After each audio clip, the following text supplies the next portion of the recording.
I'm not even going to bury the lead. I think this is the best movie of the year so far, and one of the best scores of the year so far. Hi, my name is Josue Peralta, and welcome to Notes on Film. Today's film is Project Hail Mary, directed by Phil Lord and Christopher Miller, and the score is composed by Daniel Pemberton. You guys might know him by scoring the Into the Spider-Verse films, which he was nominated. I mean, he's been nominated for a lot of awards in the past for original song, for score too. So he definitely knows what he's doing. But let's just jump right into it. How did the score play in the movie? I thought that it was mixed, actually. In the beginning, I thought it was really good. I thought that the score accentuated and makes jokes even funnier. I thought that it was lighthearted, it was fun, it was witty. And then there was a little bit of a lull in the middle where it kind of faded into the background, I would say. And then later on, when the emotional moment hits, when there are some emotional weights going on, when the stakes are a little bit higher, then it came back in with a vengeance, and I thought that it carried that portion of the film. And then at the very end, it left with a bang. So overall, like I said, a little bit mixed, but mostly positive for a really, really good movie, or like I mentioned before, the best movie of the year to date. Now, as a standalone album, I thought it was Wondrous. I was a little bit shocked, I'm not going to lie to you. Because I had those mixed feelings in the theater, I thought that I would have those mixed feelings while listening to the score. Now, to give you a little bit of view into my process, what I do is I go for a drive, or I kind of just chill around the house, or go for a walk or something, and then I just put the score in the background. Therefore, I'm not distracted by anything, and I can just focus on the music and the emotions, and then later either write them down while I'm walking, while I'm driving. Don't tell anybody I said that, but you get what I'm trying to say. So in this one, I was pleasantly surprised, where I was expecting the lull, but I was enjoying it through and through. I was excited as I was driving around. I was like, man, this is not what I was listening to in the movie. I mean, it was, but I didn't expect it to be so good. It is really, really good. I made a ton of notes that, number one, I was, first of all, pleasantly surprised because I was apprehensive. I thought it was fun. I thought it was whimsical, and the kind of whimsy that had genuine emotional weight. Do you know how hard that is to do? Pemberton killed it. He definitely hit it out of the park.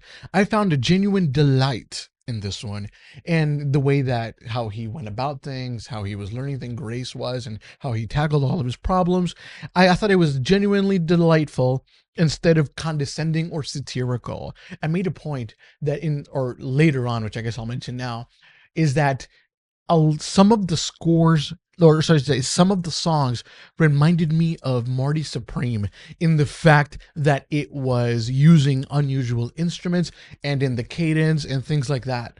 And while Marty Supreme was more of a satirical way of looking at it, this one was genuine, and it worked. It worked really, really well.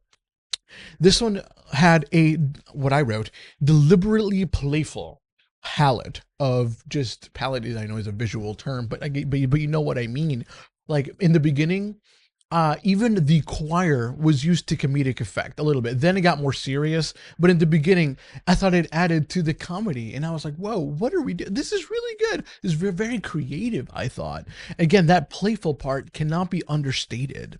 Another thing that kept coming back and back to me and back to me was that a lot of it sounded primal. Now, we do meet an entirely different species, and they have to learn to talk to each other. And I guess a lot of that is primal, right? Learning to communicate from zero. I mean, not from zero, but you know what I mean. A lot of that was really interesting to experience and to hear.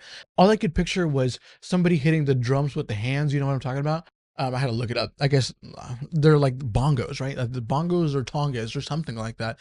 I heard a lot of those, and I was like, that's not something you would normally hear in a space movie, of if anything. So why is it here? But it works really, really well. It reminded me of the little known film, or at least not in my house. In my house, it went triple platinum. Jungle to Jungle, with I forget the guy who does Buzz Lightyear. I forget his name right off this moment, but it reminded me a lot of that theme, and I was like, wow, why am I thinking of Jungle to Jungle here? But it worked in a strangely satisfying and fun way. This one was such a fun find that I have listened to it more than I typically would, and I have some on repeat as I worked through this video, as I worked through some of my day, because it's so fun, and it puts me in a good mood. just like Rocky was seemingly always in a good and fun and inquisitive and adventurous mood. The songs themselves fell into a couple buckets, I thought. The first one is there were like discovery and inquisitive tracks. There were more of the connection kind. There was the sacrificed ones, and then there was the leitmotif, as I would call it, or the banger of the bangers. But just to finish this section on the standalone album, I thought the ones on more inquisitive and discovery ones shared a common DNA of playful curiosity. And that's hard to be able to sell to adults because it's not really a kids it's not a kids movie, but the fact that they were able to play it to adults and it didn't feel kid like, it felt mature, was a huge win. I thought that it made science look fun, and it highlighted the joys of figuring stuff out. Instead of frustration, you can think of it as a good thing. And the music definitely pushed you in that direction. Furthermore, I thought that Pemberton scored the intellectual process in a way that it doesn't feel as heavy, and it was more consumable, let's say, for the average Joe like you or I. It's genuinely impressive that he was able to do what he was able to do. The connection tracks were the ones that were the genuine heart of the film. I thought that those, I I I wrote this down, and I don't know how my mind got there, but it felt like it was two souls finding each other across an impossible distance. And the music understood that the miracle isn't really science, but that the miracle is finding love and finding connection in the literal middle of nowhere. How amazing is that? That's the kind of music that we find ourselves with in Project Hail Mary. Furthermore, it adds a celestial element of the choir to where it almost feels like it was meant to be, like it was heavenly appointed, and like you are in heaven with that relationship that you found, in this case, Rocky and Grace. Those blended in beautifully into the sacrifice tracks.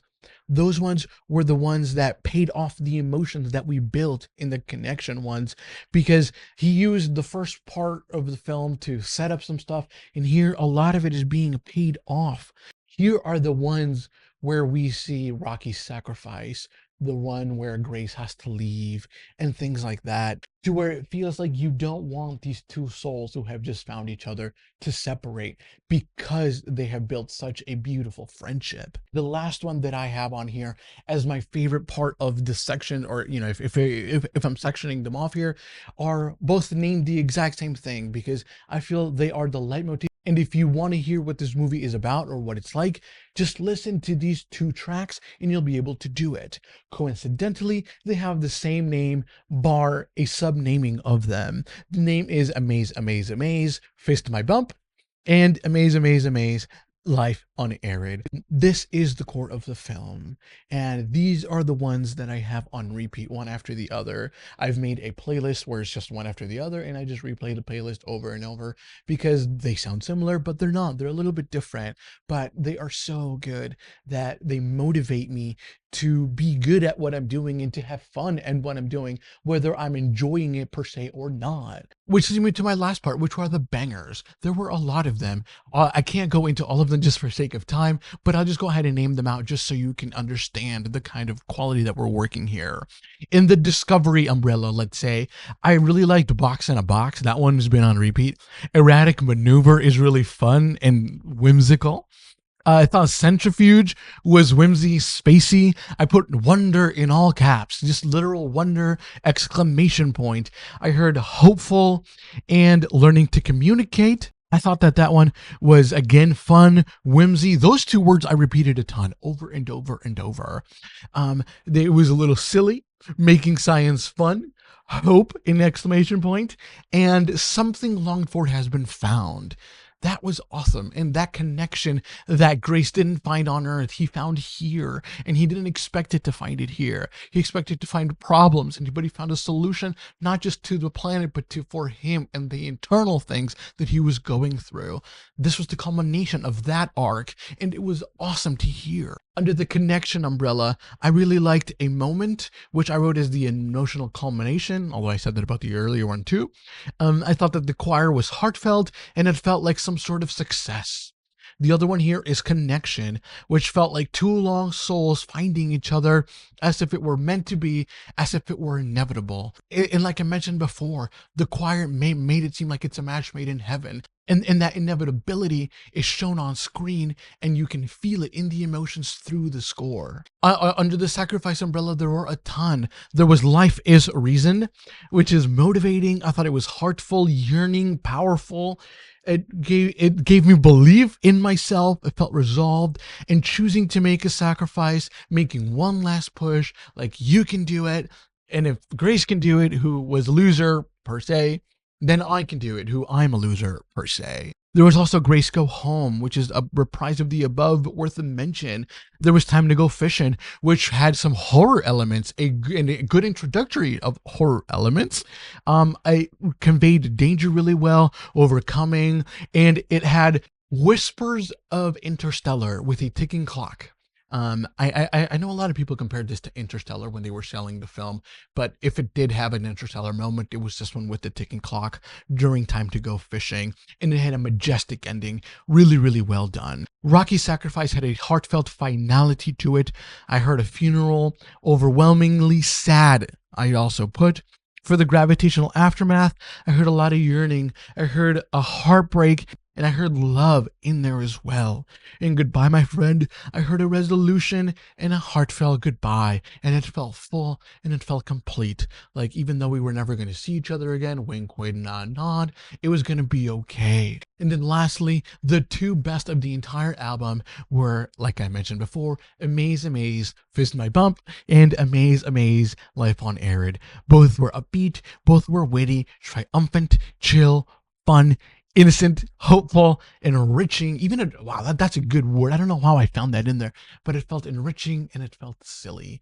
And all of that worked together. And it was so good. This is one of those albums that you're going to want to enjoy from front to back with all the bangers that I just mentioned. Not to mention that this is a 2-hour score, meaning that there's going to be a ton for you to get into and not one that you're going to want to skip because there are a ton of hits in here. Now, with all that said, what is the final verdict for the score by Pemberton for Project Hail Mary? And whereas an 8, 9, or 10 is Hall of Fame, this one gets an 8. This one is in the Hall of Fame. This one is worth remembering and worth buying on Blu-ray, as Jeremy John said, which is really fun. This one is really worth listening to a lot. As I was listening to it for the umpth time, a thought came to mind that scared me. And it scared me because I have never given correction. I have rarely said about a score what I'm about to say, but the fact that I thought it, I won't deny it to myself, so I'll go ahead and say it now. I have always said that How to Train Your Dragon is a Mount Rushmore of scores. This one is not Mount Rushmore, but I would say it is a spiritual cousin of How to Train Your Dragon in the way that it's silly, so kids can understand it, to where it has wonder in it, but it also feels mature. I don't know how he did it, but he did it. So it's not quite the brother, it's the cousin of it, meaning that it gets in the arena, it gets into the conversation, it gets into the Hall of Fame. Pemberton really knocked it out of the park, and I'm glad I listened to it. And I was sad that I didn't get the hits the first time, and it's not fair for me to go back and watch the movie again after listening to the score to see if I can find it, because not everybody's going to watch it again or watch it twice. So the first time has to be good enough for it to, to hit in your head. But this one gets into the Hall of Fame. This one gets an 8 out of 10 and worth a listen as soon as you can. It really surprised me, and one that I'll be listening to on repeat for the next couple of days. But those are just my thoughts on the score of Project Hail Mary, composed by Daniel Pemberton. I'd love to hear your thoughts down below on what you thought of the film and what you thought on the score. While you're down there, the like button and the subscribe button work too, if you want to see more videos like this. But anyway, I'm out of here. Go watch something good. I'll see you next time. Take care. Peace.